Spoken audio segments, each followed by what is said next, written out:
Hello, everyone. Welcome to the virtual reading fair afternoon session. It's wonderful again to be with you all. I'm glad that we all know each other, but I'm going to, for people in the audience, I'm Meredith McGee, the chairperson of Community Library of Mississippi in Jackson, Mississippi. Mayor. I'm Mary Hardy, Greenville, Mississippi. I'm William Tress, Jackson, Mississippi.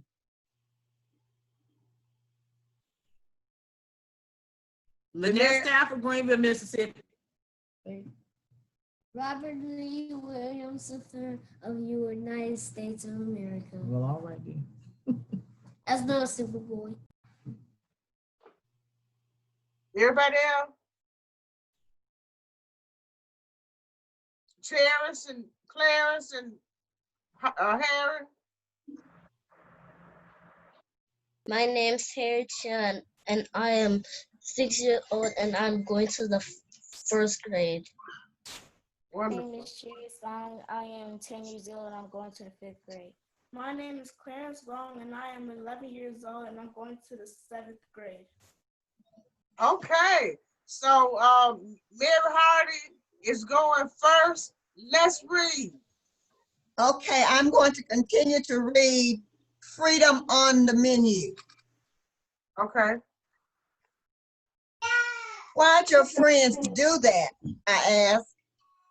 If you can spend money at a store, said brother, it's only fair that we should be able to eat at the store's lunch counter. I guess so, I said. Think it'll work? Sometimes it's important just to try, said Daddy, rubbing his chin. The next day, Daddy showed me the newspaper. The headline said, Negro students stand up by sitting down. They sat 4 hours, said Daddy, peering over the newspaper. I'd be too hungry to wait that long, I said. Connie, they really didn't want food, said Daddy. They wanted to be allowed to get it, same as if they were white, to be treated fairly, period. By Friday, we heard on the news how hundreds more had joined the sit-ins. The protests are growing. I told Daddy, I'm joining the sit-ins, brother said, bursting into the room. And I'm going to picket downtown, said sister. Tomorrow, I want to go too, I said. I'm plenty big enough to hold a sign, and I know I can sit. It's good that you want to help, said Daddy. But Connie, you are too young for these things. I never get to do anything important, I pouted. You can help us make picket signs, said sister. That's very important. The next morning, I handed sister my little flag for her to carry. We'll tell you everything when we get home, brother promised.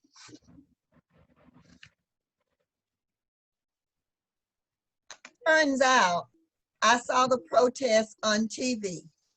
Hundreds of people walked up and down the sidewalks in front of stores, restaurants, and movie theaters. I saw my own sister carrying a picket sign. And there was the back of brother's head at the lunch counter. My own brother. I'm just so proud of them, said Daddy. Me too, I said. I just pray there's no trouble, Mama fretted. After a while, I watched the news on TV, almost as much as Mama and Daddy. One night, I saw a report on the sit-ins. That doesn't look like downtown, I said. Honey, the sit-ins have spread all over the South, said Daddy. Just then the phone rang. I answered it. Daddy, it's sister. She's got arrested at the lunch counter. She's in jail. Sister who always got A's in school, who hardly ever got in trouble, who was what Mama called mule stubborn. Daddy raced to the police station, but sister wouldn't let him get her out of jail. He told her how the students kept chanting, jail, not bail. Jail, not bail. We can't just leave sister here with the bad guys, I pleaded. She's made up her mind, Connie said, Mama, with wiping a tear. She wants to stay with the other students. In a few days, sister came home. Promise me you'll stop picketing, I begged. I can't do that, she said, hugging me tight. Now, instead of shopping downtown, we had to order from the Sears catalog. Mom and I leafed through the big, thick catalog together, and she even let me help pick things out, but we both knew it wasn't the same. How long before the sit-ins are over? Mama asked. Till folks get what they want, said Mama. That summer, Mama, Daddy, and I finally went downtown. When we passed Woolworths, I heard someone shout, they're serving them. Daddy stopped so fast that the brakes screeched and Mama and I jolted forward. We parked and ran to the lunch counter. There sat the woman who worked in the restaurant's kitchen. They were all dressed up fancy and eating egg salad. I can't even stand the smell of egg salad, but I stood and watched them eat every bite. Looks pretty good, I said. Daddy and I shared big grins. The next day, brother, sister, and I made a special trip downtown. Brother wore a suit and tie. We girls wore hats and white gloves. At the lunch counter, I climbed up on a stool next to them. We'll have 3 hot dogs, 3 French fries, 2 coffees, 1 Coke, and 1 banana split, please. I told that blonde-haired waitress. Sister and brother sipped coffee, and I twisted on my stool while we waited for our meals. Our food soon arrived. As I ate, the waitress plopped an extra cherry on a mound of whipped cream. She still stood nervous, but she smiled at me. It was the best banana split I ever had. And that's freedom on the menu. They want to be able to sit at the counter where they spent their money. And there was a protest, a sit-in, and they accomplished their goal of being able to go into the store, the Woolworths drugstore, and purchase their food, spend their money, sit and eat. What Did they- year was this? It was let's see. Oh, well. I think it was 60. It was in the 60s. Let's see. It tells specifically what year. And that's what I was trying to see today. List the 4 students. Oh, yeah. Okay. It And was Miss Edna, in the author's notes. It was in the night. It says after the 60s sit-in, so it was in the early 60s. It does list the students. And two of Greenberg 4, left to right, it was Joseph McNeil, Franklin McCain, Billy Smith, and Clarence Henderson. So it was the early 60s. I think it was 1960. Yeah, it was because it says on July 25th, 1960, Blacks were finally allowed to eat at the Woolworths lunch counter. Yeah. All right, the first served were the lunch counters Black workers. Gina Tisdale, Annette Jones, Susie Morrison, and Charlie Bess. So they were able to work in the kitchen, but they could not come out front and sit at the counter. Mhm, mhm. Yeah. They had to eat in the kitchen or not eat at all. Yeah. Mhm. And the greatest just unfairness about it was that back then a lot of people walked or they rode the bus, but in particular a lot of people walked because a lot of people didn't have cars. And so that was basically the only business in a downtown area, Woolworth. And so if you had just walked 3 miles downtown and then you had to go to the back of the bus, back of the restaurant to get your drink and food and have to keep walking and not be able to rest. So that was how bad it was because the white person could sit down at the counter and eat and rest. But the Black person had to get their food at the back door and keep walking and they couldn't rest. And those were some of the reason why Jim Crow, that's one of the reasons why Jim Crow was so unfair. Right. And of course, I said this morning about my brothers. My brothers would, just for the heck of it, go. And my brother often said that they had the glass front of like the McDonald's, but they were not called McDonald's. I can't think of the name of those stores that they had. 5 and dime? It wasn't a 5 and dime. Oh, I can't think of it. But he said they would have the glass front. And he said they would walk in there and stand. And then they would just look at them like, why are you here? And they wouldn't serve them. So they said they finally got the message and they walked outside and they had the little side counter where you could be served from the outside, like McDonald's has now. You could be served from the outside, but you couldn't be served from the inside. Oh, okay. I see. It was a separate counter. Yeah, but it was outside. Yeah, you had to drive through the window or walk up to the window, but you couldn't go inside of the building. Or if you went inside, they would just look at you. Wonder why you're standing there. Yeah. But anyway. Freedom on the. Anybody have any questions? I had a comment. Oh, ma'am. You said it was good. No, you had a comment about what she read. Remember your comment, you said it was good. It was pretty good. Well, tell her. It was pretty good. It was too good. It was like. Okay. All right. I can get in there myself. I can get in there. I can get in there myself. Okay. Yeah, but you can do that now. Yeah.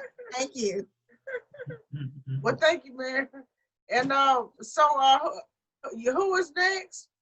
Oh, William said he was going next. Okay. I'll be back. Okay. Guide to Political Revolution by Bernie Sanders. Oh, that's look like a big book. Yeah. You read that whole book? I read the whole book. Oh, wow. And this is published in 2016. Okay. And it says we must end the war on drugs. This is on page 159. It says, of course, the intersection of racism and criminal justice is not limited to police violence. An even bigger issue is the failed war on drugs, which is over the decades harmed millions through the arrest and jailing of people for nonviolent crimes. The number of incarcerated drug offenders has increased 12-fold since 1980, and this war has disproportionately targeted people of color. According to the 2015 National Survey on Drug Use and Health, blacks and whites use drugs at roughly the same overall rates. However, blacks are arrested for drug use at far greater rates than whites, largely because of over-policing, racial profiling, and according to the Department of Justice, the fact that black motorists are 3 times more likely than whites to be searched during a traffic stop. Take marijuana use. How many encounters between young people and police begin with officers detecting the odor of marijuana? According to the best research, blacks smoke marijuana at a slightly higher rate than whites. According to the American Civil Liberties Union, however, blacks are 4 times more likely to be arrested for marijuana possession. And marijuana is inexplicably a Schedule I drug. The designation for highly dangerous and addictive drugs such as heroin under the Federal Controlled Substance Act. Now people can argue about the pros and cons of legalizing marijuana just as they can the merits of the legality of tobacco, which causes cancer and other terrible diseases. But no sane person thinks that marijuana is equivalent to heroin, a killer drug in terms of its health impact. But that is the way it is treated. To fully grasp how this affects our criminal justice system, consider that in 2014 there were 620,000 total marijuana possession arrests. That's more than 1 every minute. That's a major reason why African Americans account for 37% of those arrested for drug offenses, when they only comprise 14% of the regular drug users. Overall, blacks are imprisoned at 7 times the rate of whites. In fact, according to recent statistics, 1 of every 15 black African American men are incarcerated, compared with 1 in every 106 white men.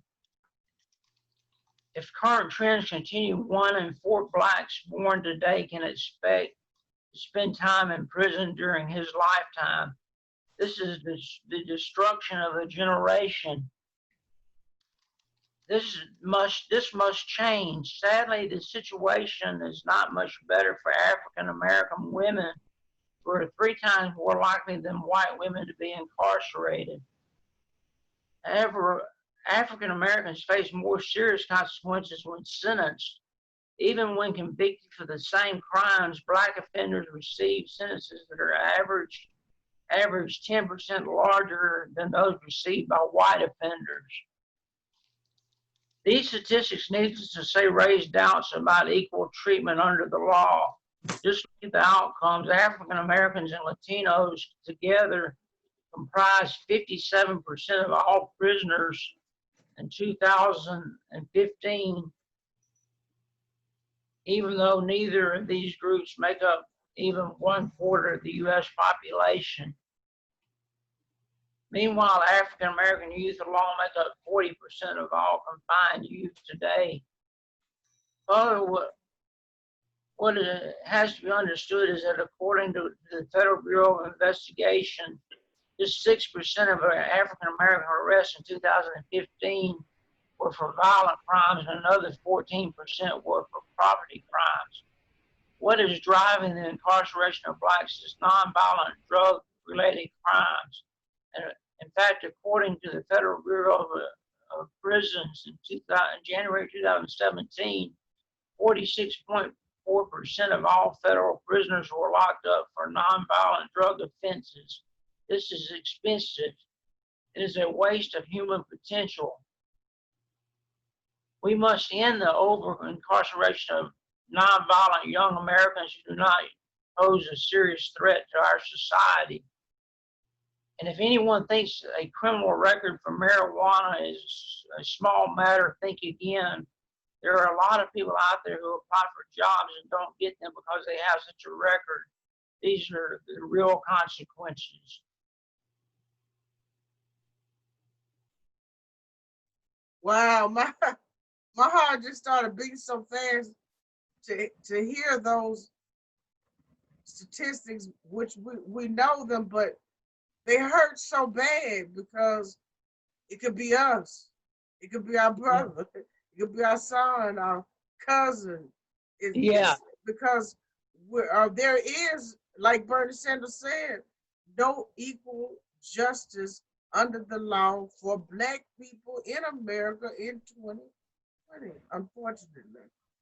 That's one area where discrimination ranges in the judicial system, you know, it reigns there, you know. Right.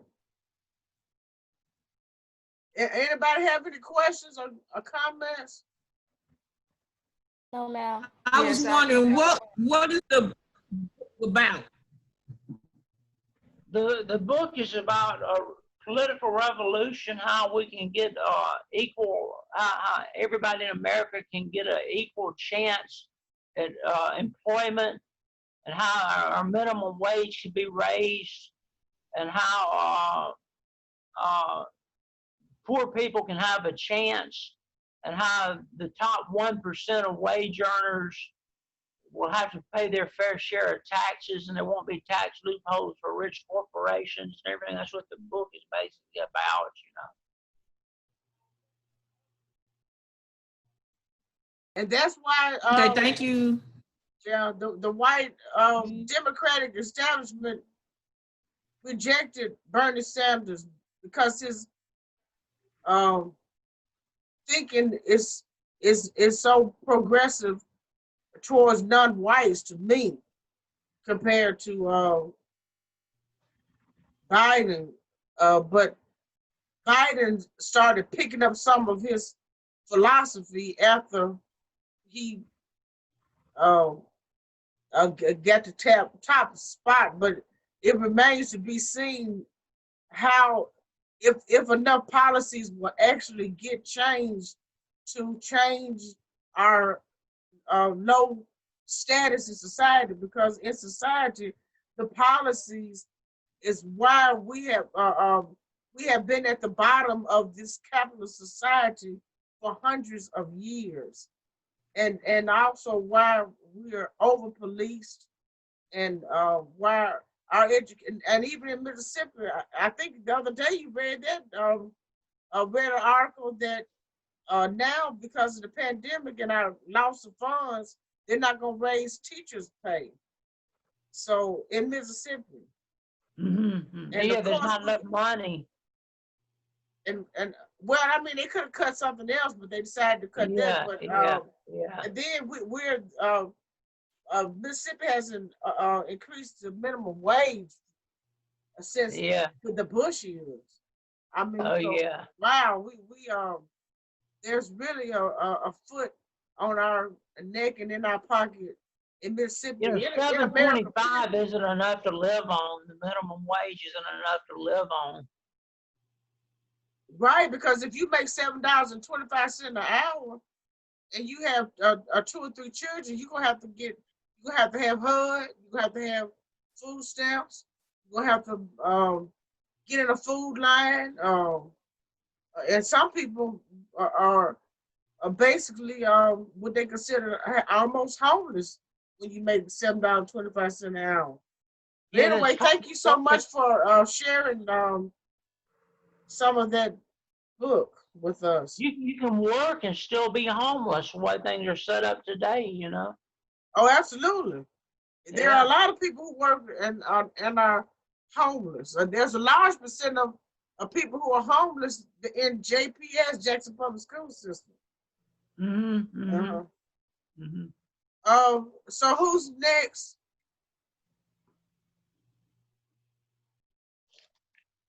You want to go next? Okay. I'll go next.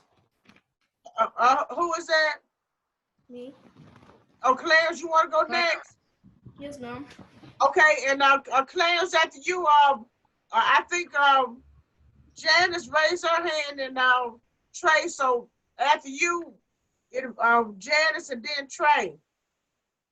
Oh, and introduce yourself, Clarence, because some people we have someone new on the call now. Yes, ma'am. My name is Clarence Gong, and I am 11 years old, and I'm going to the 7th grade. And the book I'll be reading is The Knight Who Was Afraid of the Dark.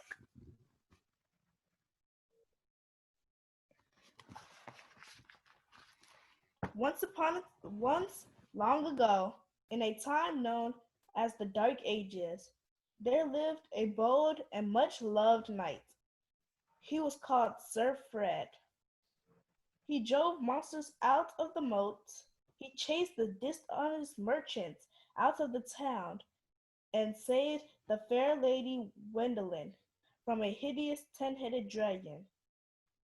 There was only one crack in Sir Fred's armor. Sir Fred was afraid, knee bumping, heart thumping, afraid of the dark.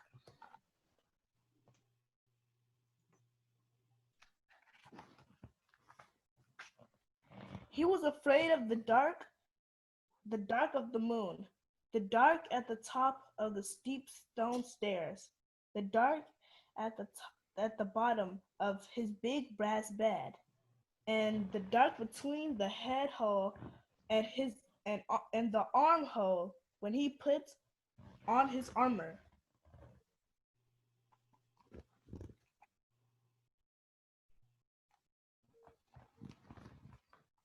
Because he was afraid, Sir Fred kept his bedchamber bright with candles. He kept a bottle of fireflies on his night table and slept with a pet electric eel, whom he took with him if and when he had to get up and go to the bathroom.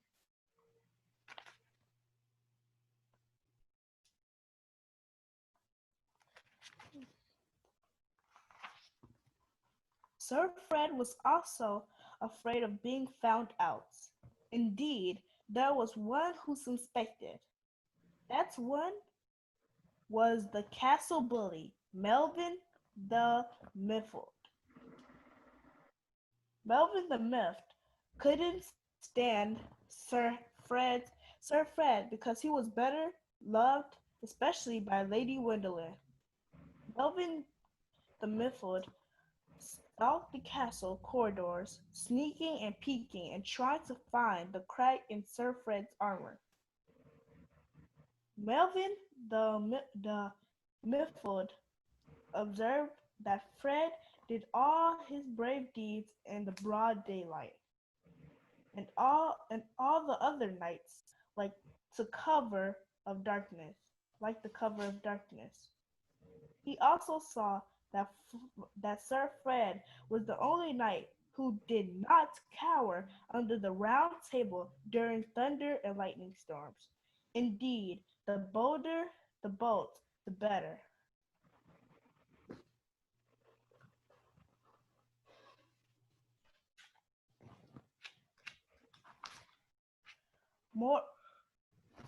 Moreover, he observed that Sir Fred only met Lady Gwendolen on nights when the moon was full, which was why they seldom saw each other, and why Lady Gwendolen began to wonder if she was truly Sir Fred's true love.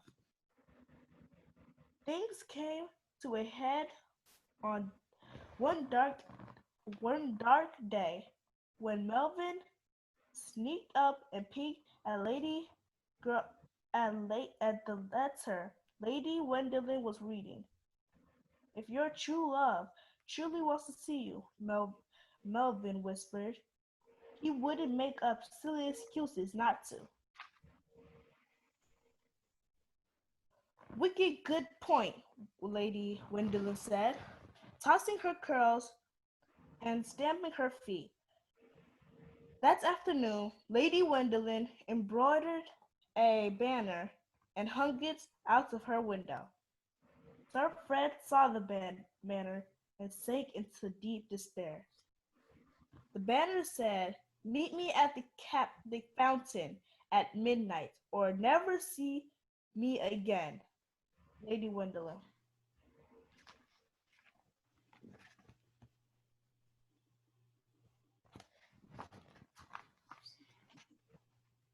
The evening sky was excitingly dark, and the moon was thin as a mouse whisker. Sir Fred palmed his pillow and hemmed and hawed. "Oh, woe! What should I do? Or shall I go? If I don't go, I will lose my lady love because she will think I don't love her. If I do go, I will lose my lady love because she will think I am scared of the dark, which I am." In the end, Sir Fred went. His fear was big, but so was his love. He went armed with a fistful of fireflies, a glowworm studded shield, and a faithful electric eel wound around his arm. Lady Gwendolyn was waiting by the fountain with her eyes tightly closed. At the stroke of midnight, she opened them and shrieked, "Eek!" As she shrieked, she grabbed Sir Fred's hand, released the fireflies, flung the shield to the ground, and tweaked the electric eel's tail light, leaving Sir Fred terrified in total darkness. "Eek! Get off, my true love!" Lady Gwendolyn shrieked again as she flicked a last lingering firefly from Sir Fred's sleeve.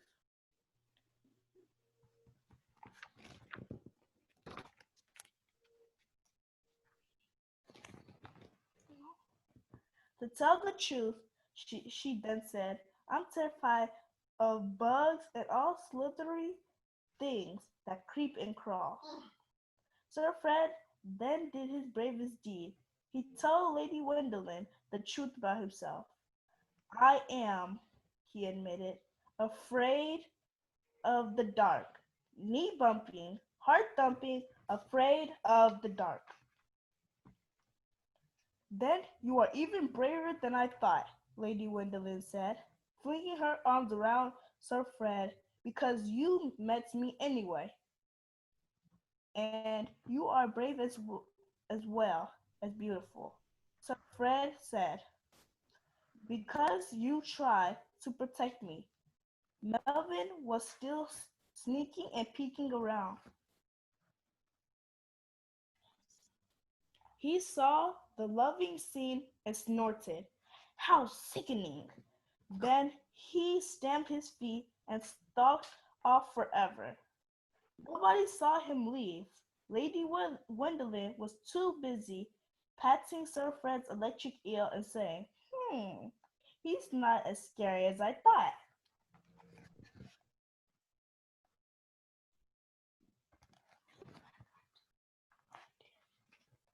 Meanwhile, Sir Fred was clutching his true love and telling her, "The dark is not so scary either, with someone." That's the end.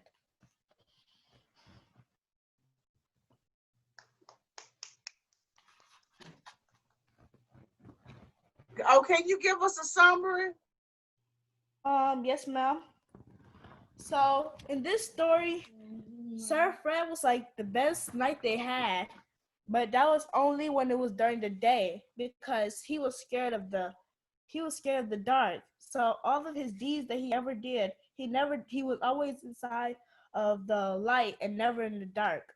And then Melvin, another knight who was also he was a bully in the castle. He wanted to know what is Sir Fred's weakness to use it against him.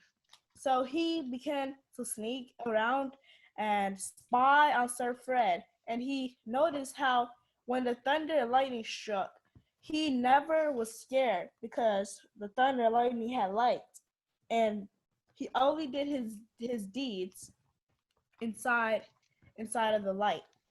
So he told Lady Gwendolyn that he should start making excuses, and she thought that was something good. So she told him to meet her at midnight. So he was starting to have regrets and starting to feel like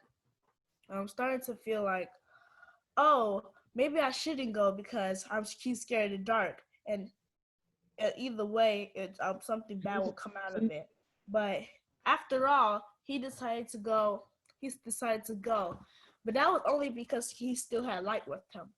But then, when Lady Gwendolyn got scared, she moved all the light that he had away from him, and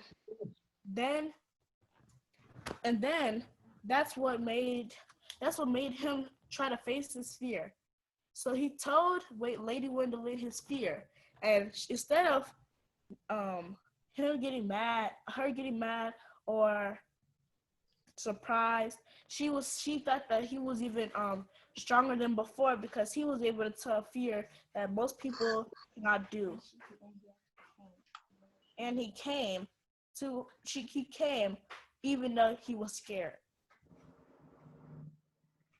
Yeah, that was a fun story. Any other questions? I was thinking, I said, now he's a knight afraid of the dark, and we always think that knights are always so brave. Yeah. But in the end, he really was brave because he had to trust somebody with his secret, and he trusted her, and so he was brave enough to tell her so she could kind of help him too. Very good, and that's the voice of a teacher right there. Okay,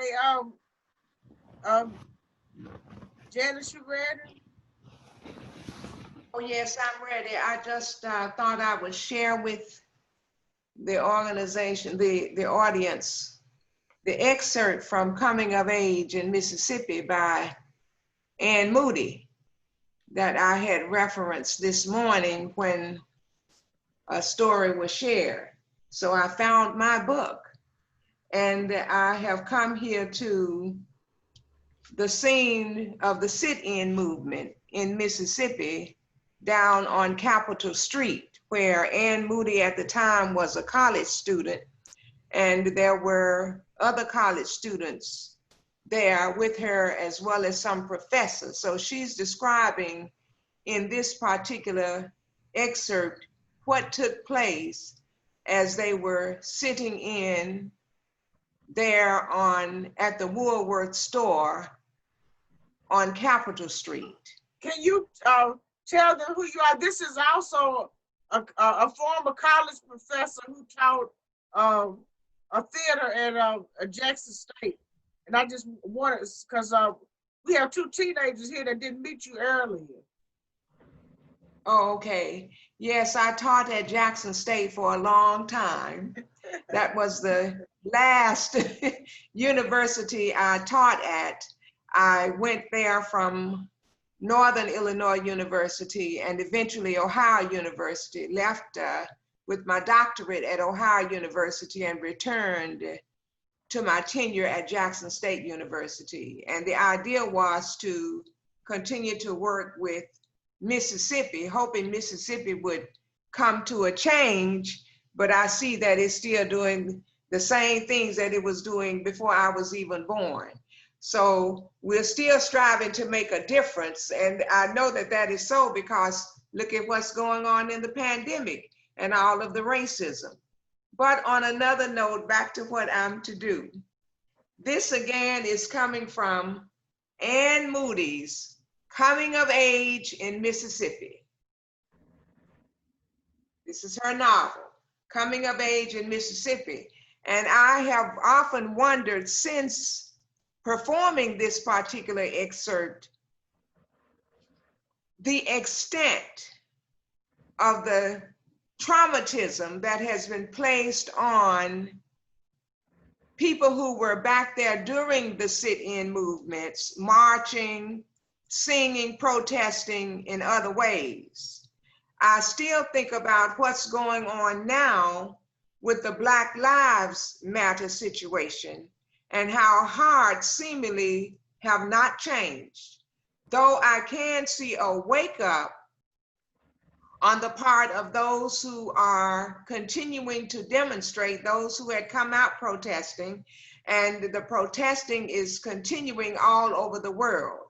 So that lets me know that there are many people of all races who are definitely concerned about how we treat each other.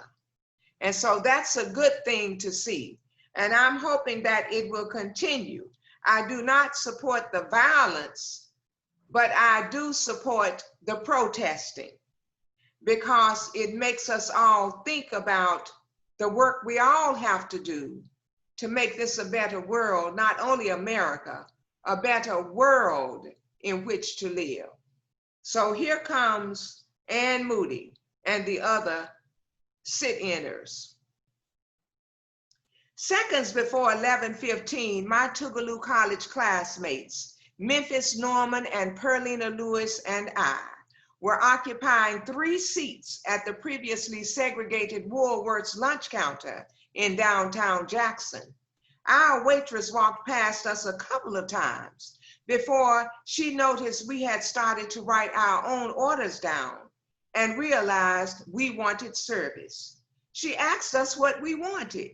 We began to read to her from our order slips. She told us that we would be served at the back counter, which was for Blacks. We would like to be served here, I said. The waitress turned the lights out behind the counter, and she and the other waitresses almost ran to the back of the store, deserting all their white customers. At noon, students from a nearby white high school started pouring into Woolworth's. A few started to heckle. Then they started chanting all kinds of anti-Black slogans. The rest of the seats, except the 3 we were occupying, had been roped off to prevent others from sitting down. A couple of the boys took one end of the rope and made it into a hangman's noose. Several attempts were made to put it around our necks. Then the crowd grew as more students and adults came in for lunch. We kept our eyes straight forward and did not look at the crowd, except for occasional glances to see what was going on. A man rushed forward, threw Memphis from his seat, and slapped my face. Then another man who worked in the store threw me against an adjoining counter. Down on my knees on the floor, I saw Memphis lying near the lunch counter with blood running out of the corners of his mouth. As he tried to protect his face, the man who thrown him down kept kicking him against the head. If he had worn hard-soled shoes instead of sneakers, the first kick probably would have killed Memphis. Finally, a man dressed in plain clothes identified himself as a police officer and arrested Memphis and his attacker. Perlina had been thrown to the floor. She and I got back on our stools after Memphis was arrested. We were joined by Joan Trumpier. Now there were 3 of us, and we were integrated. The crowd began to chant, "Communists, communists, communists." A big husky white boy lifted Joan from the counter by her waist and carried her out of the store. I was snatched from my stool by 2 high school students. I was dragged about 30 feet toward the door by my hair when someone made them turn me loose. As I was getting up off the floor, I saw Joan coming back inside. We started back to the center of the counter to join Perlina. Lois Schaefer, a white Tougaloo faculty member, was now sitting next to her. So Joan and I just climbed across the rope at the front end of the counter and sat down. There were now 4 of us, 2 whites and 2 blacks, all women. The mob started smearing us with ketchup, mustard, sugar, pies, and everything on the counter. Soon, Joan and I were joined by John Salter, but the moment he sat down, he was hit on the jaw with what appeared to be brass knuckles. Blood gushed from his face, and someone threw salt into the open wound. Ed King, Tougaloo's chaplain, rushed to him.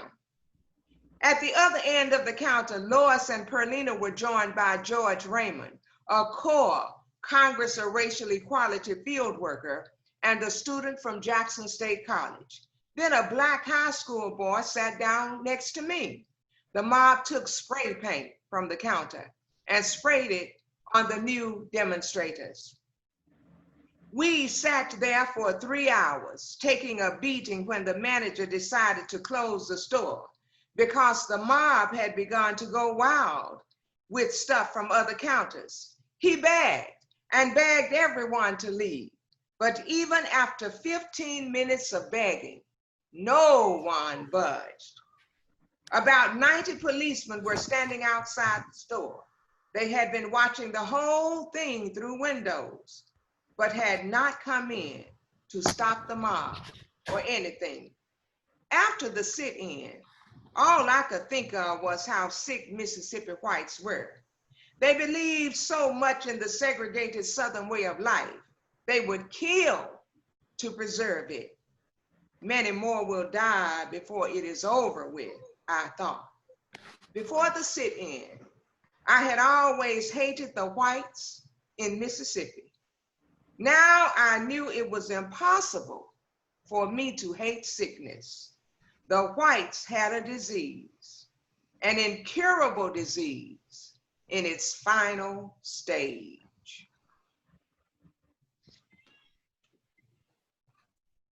Wow. And look, Georgia Pimpin gave me her Yes, I'm getting the chapter. That was Yes. powerful. That was powerful.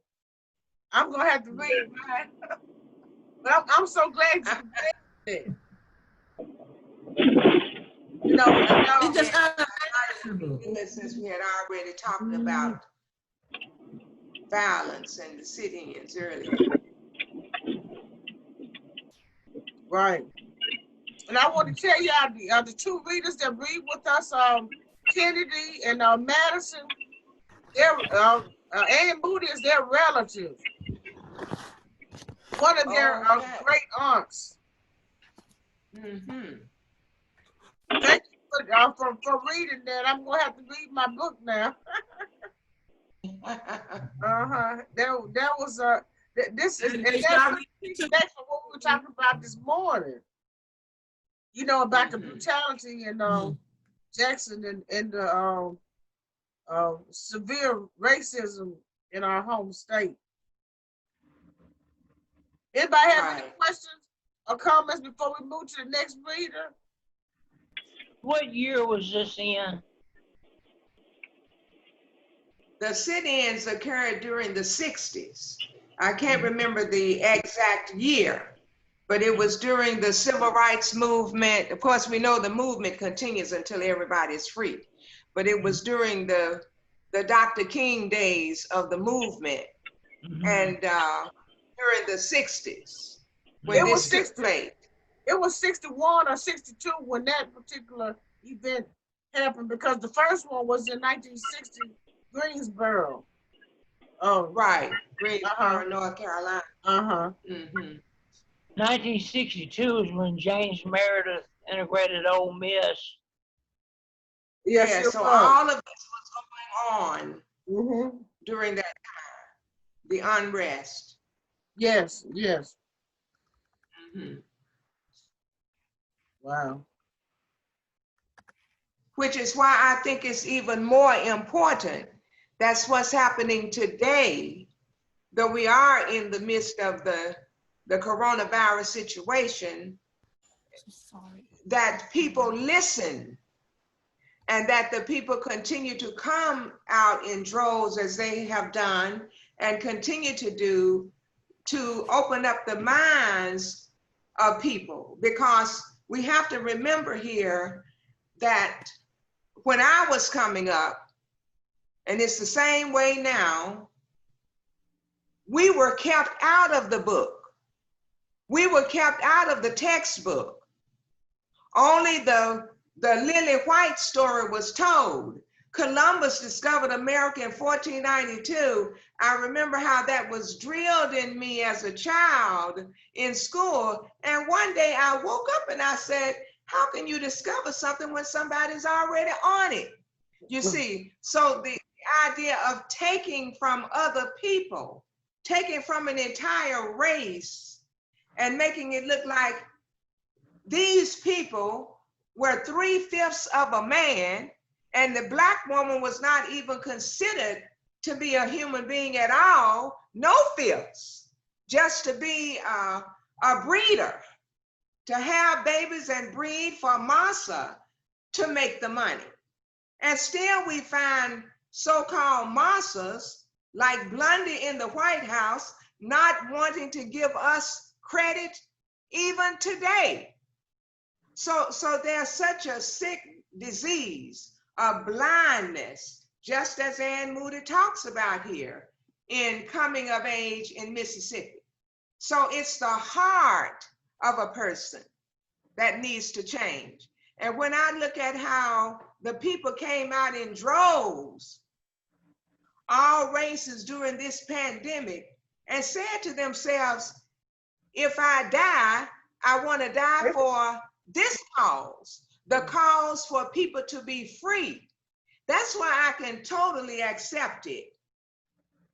It's something that we make our minds up to say, either I'm going to join it or I'm not going to join it. I'm going to be a racist all my life, or I'm going to open up and repent, just as George Wallace had to come out and do. And so it will continue because more minds now are open. And I'm happy to see that they are open. Mississippi is just like somebody said earlier, I won't say the words, but GD, that poem that the author wrote. I remember it way back. So when Tate Reeves came along and was forced to have the flag to come down, I mean, it was long overdue, long overdue. What we have been through as a people, and then the white liberals coming and getting killed.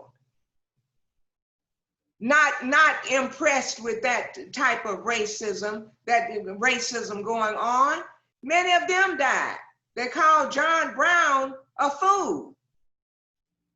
They called Nat Turner a fool, but they knew that man's inhumanity to man was not right. And that's why Frederick Douglass said, once he got away from that monster he beat up, he wasn't going to go back down south. That's why he said it. And you see, so there are so many people. I had people from Illinois, friends, Illinois, when I was teaching at Northern Illinois University. And they recruited me to come to work at my Black alma mater with the BS, because I only got the BS from here in Mississippi. The friends saw me to the Memphis, Mississippi line, and we said goodbye. We had gone by the Lorraine Motel, signed the book in honor of Dr. King after he was assassinated. They saw me safely to the Mississippi line and would not cross it. Wow. And there are many people today who will not come to Mississippi, and they ain't all Black. There are a lot of white folks who will not come to Mississippi because of what Mississippi did way back when, the civil rights workers and different ones. It's sad, but somebody's got to keep fighting. Somebody's got to keep it up. And I'm happy to be living in this day, to know that we can keep it up. And because I'm keeping it up does not mean that I'm a racist. It means that I'm bringing the public to attention of what has happened to me and my people. Long before I ever was born, what happened to those slaves 400 years ago when they were dragged over here, Atlantic slave trade. And we were targeted, the brown people. We're going to take these people because we see that they are strong people.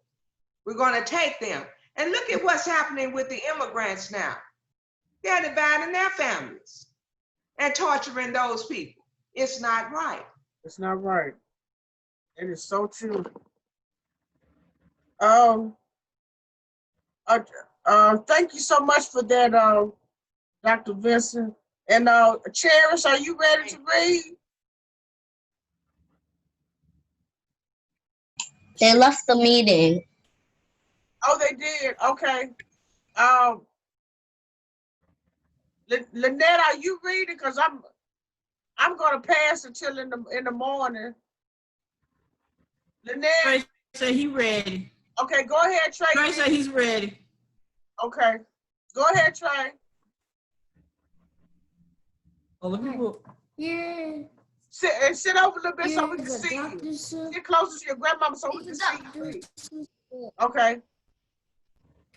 Go. Oh, that's a Dr. Seuss book right there. I got that book. There's some other.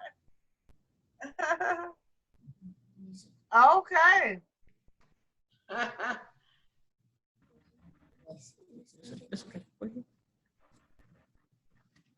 Go dogs go. Book of things. Okay. PD. Eastman's. Eastman's Book of Things That Go. Mm-hmm. Big, bright, and early born books. Random House, New York. Well. Go dogs go. Oh, you can hold it up. Hold up the pictures. Listen.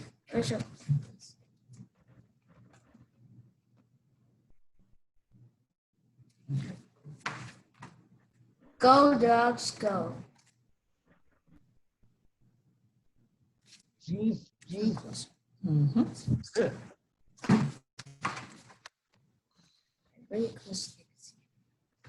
Go on skates or by bike. Goodbye. Go by foot. Run, skip, or hike. Hold it up. Hold it up. Pretty close. Even closer on top train.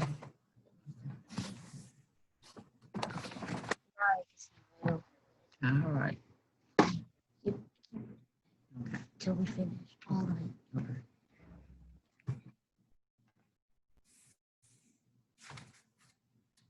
Goodbye, scooter. Goodbye, scooter. Goodbye, skate. Not good. Go by scooter. Go by Skis. skis. Bundle up so you don't freeze. Let's sit closer. No, Trey. Fine. Yo, hold up. No, Trey, you're fine. You're fine. Sit down. You're fine. Closer. You're fine. You can't get any closer. Hold the pictures. Did I just show them to him? No, hold the picture.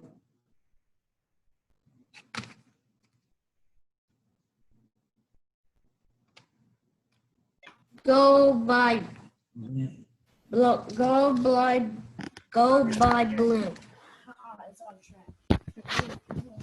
What was that? All right, let's keep going. Let's just ignore that. By boat.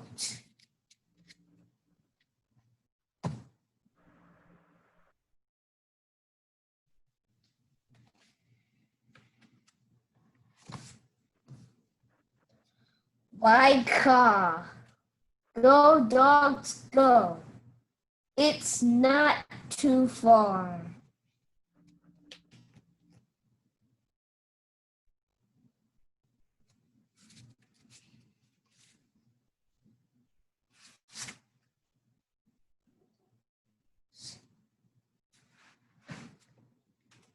Stop, dog, stop. The light is red.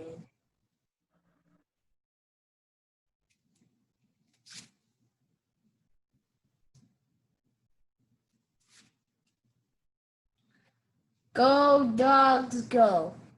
It's green ahead. You're doing good. You're doing good. It's okay. Mhm. Now you but more. You're almost there. Top. You're almost there.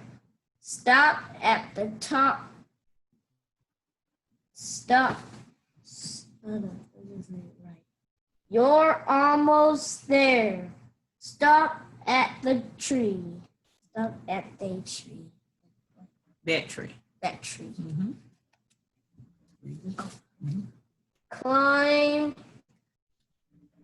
Climb that ladder too. Nothing.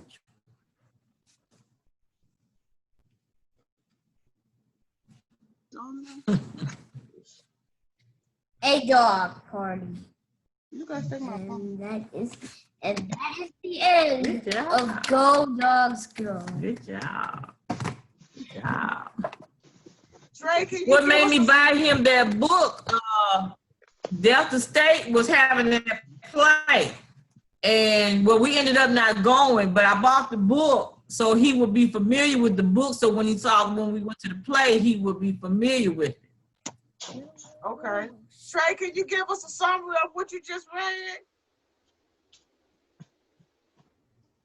Yes, so the dogs were having a racing, but at the end, I don't know who in the world, just somebody tell me. It's probably a hard question, really, because who won the race? What did Well, what did they have? What did all of them get? They were racing to the what? Tree For the party. right. Show a picture again. Okay, very So I good. don't know who won the race. Who got there first? Good job. Well, this present, why is the? I need to show it real close. Really, really close. So, do any of y'all see a white dog? A white one? Yes, it's. Let me point to it. There's two white dogs right here. So, and he is looking angry, I guess. He's so spiteful. You did a good job. He's too spiteful. All right, good job. Well, great job, Trey. Thanks for that story. Go, dog, go. All right, so Cherish, are you ready? Are you ready, Cherish? Oh, introduce yourself too. My name is Cherish Gong. I am 10 years old, and I'm going to the 5th grade. The title of my story is The Night of the Stars.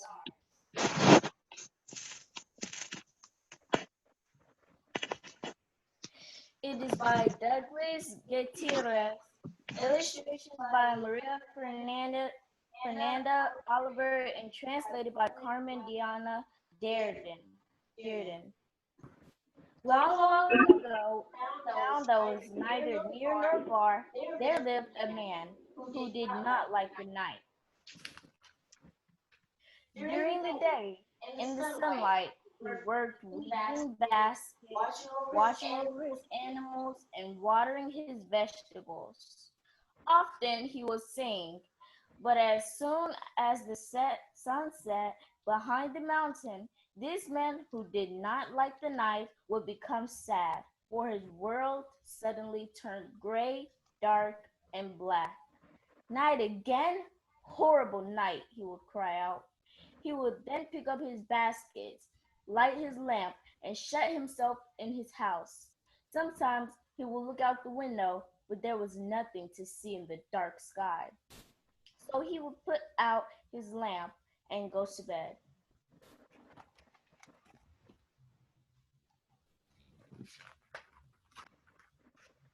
One day, At sunset, the man went to the mountain. Night was beginning to cover the blue sky. The man climbed to the highest peak and shouted, "Please, night, stop." And the night did not stop for a moment. "What is it?" he asked in a soft, deep voice. Night, I don't like you. When you come, the light goes away and the colors disappear. Only the darkness remains. "You're right," answered the night. "It is so." "Tell me, where do you take the light?" asked the man.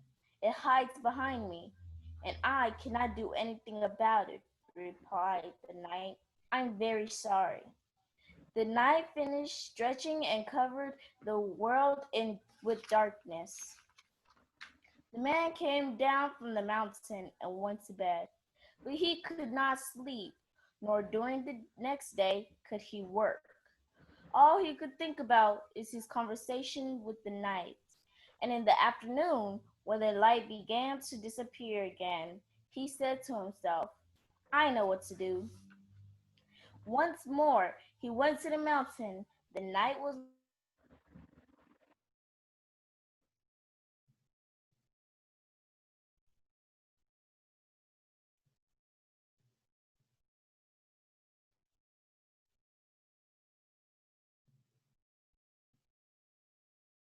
prick of light flickered through the hole. The man, who did not like the night, was delighted. He poked holes all over the sky. Here, there, everywhere, and all over the sky, little points of light appeared.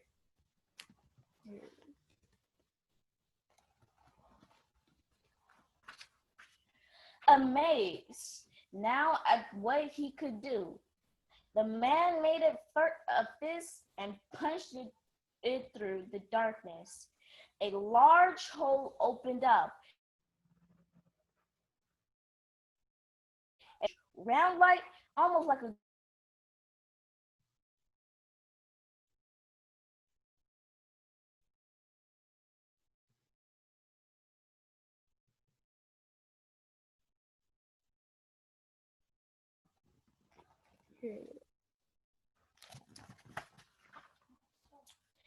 That night, no one in the town slept, and ever since then, the night is full of lights and people everywhere can stay up late looking at the moon and the stars. That's the end. Very good. Can you give us now? What you and your brother read about nights? That's a different book?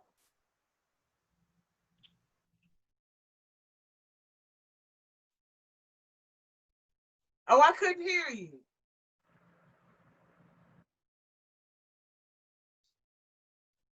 Talking about like sunlight and dark night, like when it's sunny outside and when it's light and when it's night. His was talking about a knight who like fights on horses and fights evil things. Yeah. Oh, okay, I get you. Okay. Miss McGee, I have a meeting with somebody. I gotta go have coffee with them at a restaurant. Okay, then. I gotta leave now. Okay. I enjoyed it.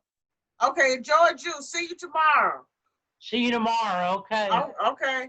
Have a good one. Take care. Okay. We enjoyed you. See you tomorrow. See you tomorrow. Okay. Okay. Anybody have any questions for our chairs?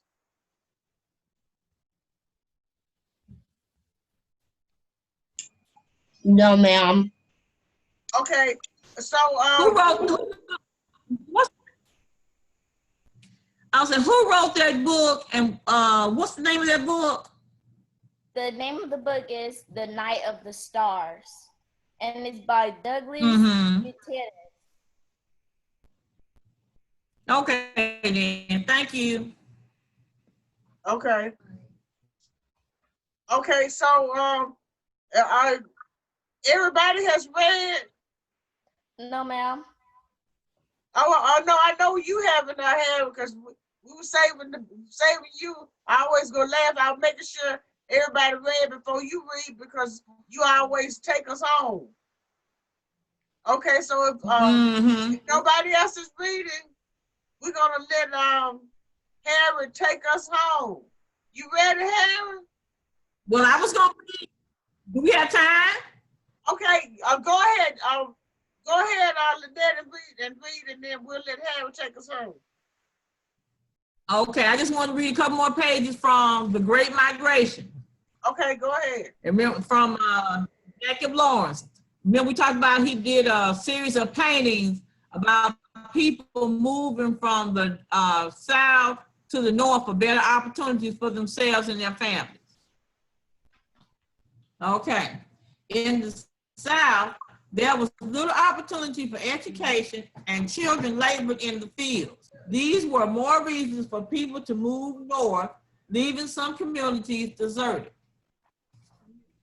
They worked, but children couldn't go to school, and they couldn't make the living that they wanted to make for their families, so they left. There was much excitement and discussion about the Great Migration. So it was something that was new, and people saw opportunity, so they got excited about it and they talked about it. Agents from northern factories flocked into southern counties and towns looking for laborers. So the agents were people who were hired by the companies to bring people in to work.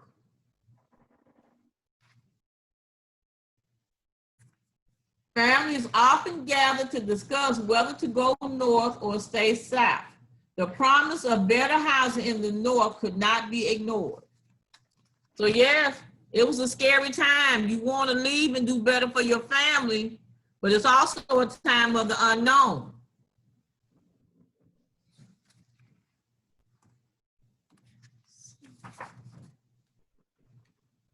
The railroad stations were crowded with migrants.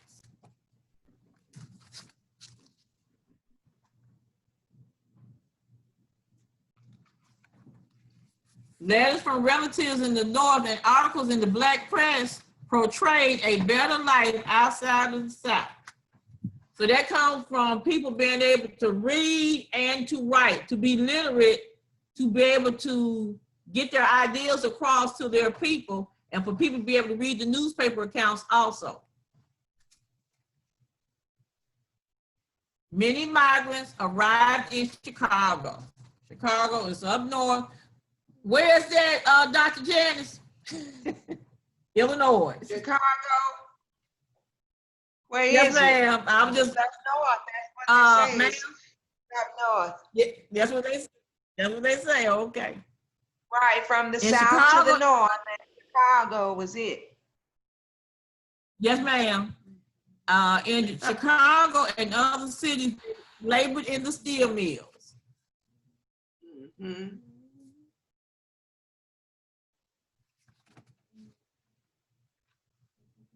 And the migrants kept coming.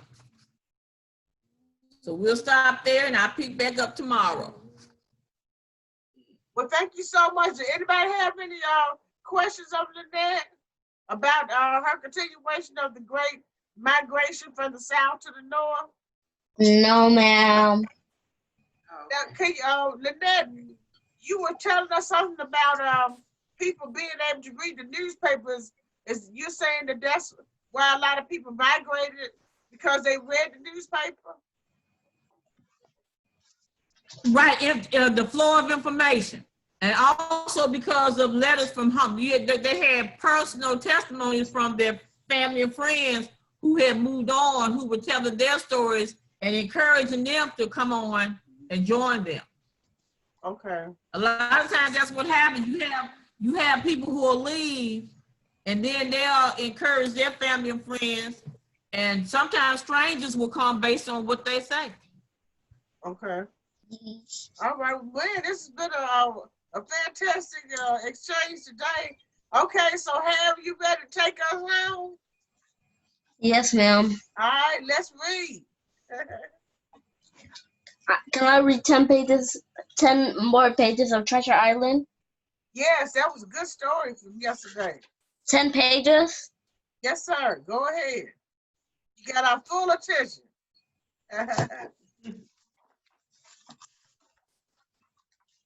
What is his Before name long, again? the island marked on the mysterious map was in sight. Land ho, cried Jim. Me and some mateys will take a boat to shore, said Long John Silver, to the captain. Waiting, not wanting to make the pirates suspicious. Captain Smalley agreed as long as they took Jim with them. Jim and the pirates rowed a little boat to the island. They all climbed onto the beach and began to explore. As Jim wandered away from the pirates, he heard a strange song. He followed the sound and discovered a man sitting by himself. "Oh, fishy, fish," sang the strange man. Jim carefully approached the old man. Jim learned that the man's name Ben, and he had been alone on the island for years. Ben was happy to help Jim as it had been a long time since he had seen anyone. Ben led Jim through the jungle. Ben knew a whole island by heart. They began to hear a lot of shouting. So Ben showed Jim some rocks to hide behind.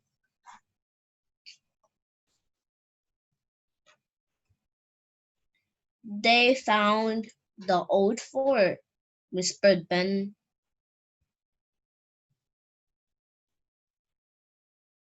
Trelawney, Captain Smollett, and Dr. Livesey were hiding in the fort. They had the treasure map and weren't letting the pirates have it.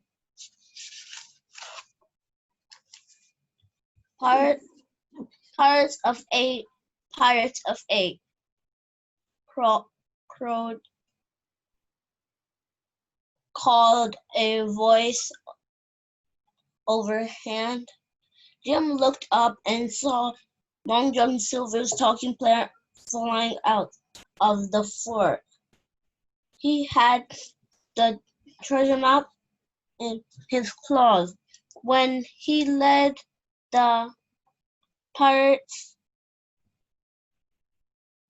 took the map, and ran off into the forest, shouting and singing. Once they were sure the pirates were long gone, Jim and Ben snuck inside the fort. Trelawney and Dr. Livesey and Captain Smollett were arguing about what to do now that the pirates were on their way to the treasure.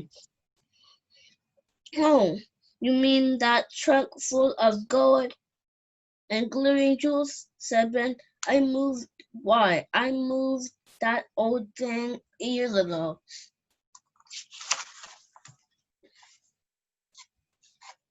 Meanwhile, the pirates were following the treasure map, had stolen Yo-ho, it's a pirate's life for me, they sang as they X'd marked the spot.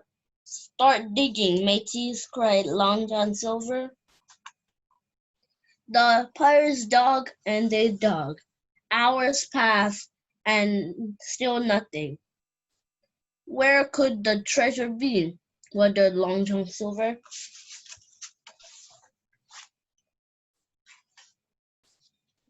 As the pirates dug all on the beach, Ben led Jim and his friends deep into the heart of the island, where the treasure was really hidden. They ran quietly. They ran quickly and quietly as they could. They didn't want any pirates follow them behind. Finally, they reached the closing where Ben pulled back some leaves and revealed the treasure chest. It was full of gold and filled to the brim with shiny gold coins. Ben agreed to split it with them if they took him back on their ship.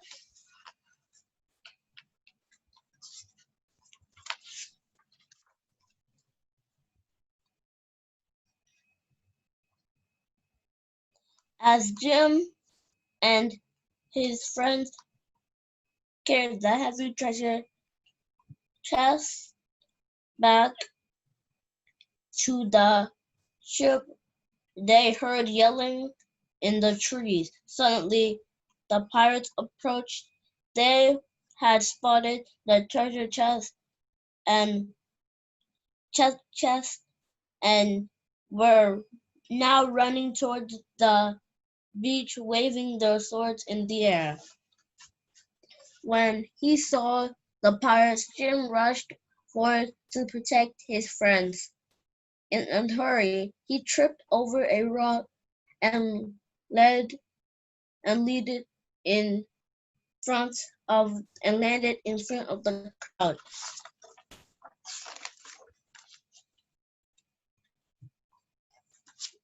Jim is a good lad, cried Long John Silver, stepped in between the other pirates. Jim, you shall hurt him. The pirates, and Jim, you shall not hurt him. The one-legged pirate had saved Jim. Together they backed away from the pirates. For saving Jim, they let Long John Silver join them on the only boat back to the Hispaniolas. Along with the treasure chest, off they rowed, leaving the pirates behind. Back on board the ship, Captain Smollett, Trelawney, Dr. Livesey, Ben, Jim, and Long John Silver looked at their new treasure. There was enough gold in the chest to make them all rich for the rest of their days. The end. Oh, you made it to the end. 24 Wonderful. pages. Well, so give us a summary of Great job. this 10 pages. Nice. So the real treasure was hidden behind a rock, and then Captain Smollett, Trelawney, and Dr. Livesey, and Ben and Jim carried the treasure back to the boat, but the pirates spotted them. So Jim started running to protect his friends. He tripped on a rock. Long John Silver saved him, and they took them all back to the ship, leaving the pirates behind. Oh, wow. That was interesting. This has been one incredible day. Y'all, this video, this session was like an hour and a half. Normally it's like 45 minutes or 50 minutes. So maybe tomorrow, maybe we should read 5 pages instead of attend. But I'm not regretting. I'm just saying it was a wonderful session. But I'm just saying that in case we have more people on, we'll go back to 5 pages per person, and then we could keep reading it. But that's good. You got to read that book, complete book, in 2 sessions today, because you did 10 pages this morning and 10 pages today, right? No, I did 10 pages another day and 10 pages today. Oh, I see. Okay. Yesterday you did 10 pages. Then you did 10 pages in the afternoon session. Well, it was a very good story. I really enjoyed it. So I'm gonna make the video, and then I'm gonna put it on YouTube and on the Facebook page so that people can see it. And I'll see you guys in the morning. It's been wonderful and very exciting. So I'll see you all guys tomorrow. Oh, go ahead. Dr. Janice, thank you. Thank you. Dr. Janice. Thank you, Dr. Janice. Oh, thank you too. You just did so well. Yeah. Thank everybody. I'm just really impressed. Adults, children, adults, everybody. This is wonderful. I was just thinking about how we could get more people to come and be on this Zoom with us. Yes. Nice. Yeah, it has been very nice. He read the message. He just said, I didn't know you sent a text message to me. So he read it. I didn't, because I didn't see okay, your very phone. good. Because then when you had your nothing in here but the book. Yeah, I'm trying to work with names. I get confused at times trying to figure out what is his name. Well, you all read very well. I really enjoy listening to the babies read. It makes my heart glad, and to see that they are readers really excites me. Yes. I have a 6-year-old readers. And then of course we got the teenage readers as well. It's just a great exchange. I learned something every session. I learned something every session. Yeah, it's wonderful. Okay, so we'll see. I'm enjoying. Trey will be here tomorrow. He'll be here tomorrow. Oh, well, that's good, Trey. We get to have you 2 days in a row. All right, then. Well, we'll see you guys later. Y'all have a good night. What'd you say, Trey? My grandma's house Thursday. I'm going to my grandma's house Thursday and leaving on Sunday. I'm staying with my mommy 3 times. Come back over here the 1 time and coming back over here too. It's his kingdom. We just live in it. So it's my world. Okay, right. All right, then. Well, y'all have a good one, then. All right, bye-bye. You too. Bye-bye. Enjoyed you. All right, then. Yes. Meredith. Thank you. All right, thank you. Bye, Cherish. Meredith. Okay. You're welcome.